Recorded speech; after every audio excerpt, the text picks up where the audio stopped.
The Table Under the Tree by Phillips Oppenheim.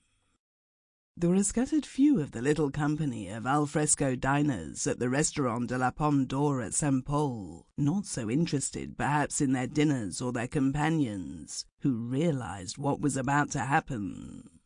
To the majority, however, the sudden darkness came almost as a shock. A moment before, the whole place had been flooded with moonlight, their plates, their fellow diners, the wine in their glasses, the anxious face of the one overworked waiter, hurrying backwards and forwards, all plainly visible. Then, without the slightest warning, came darkness. A fragment of inky black cloud had floated across the surface of the moon, with an amazing result.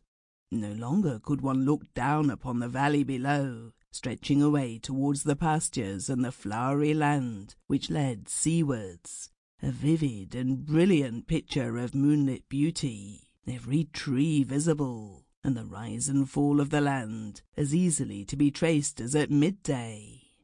Below now was nothing but a black chasm of darkness, with an occasional pinprick of light from the cottages or farmhouses on the hillside.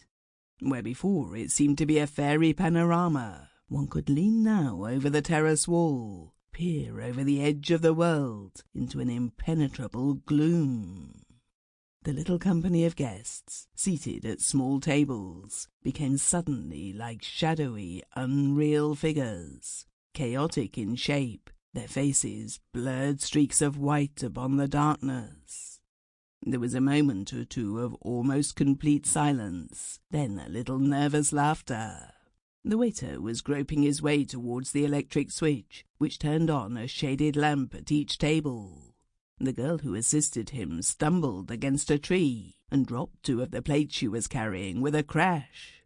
Almost simultaneously there was another sound, clear and vibrant with agony. Without doubt, a human cry. At first it seemed as though it might have come from the darkness below. Then to almost everyone came a feeling of shivering apprehension.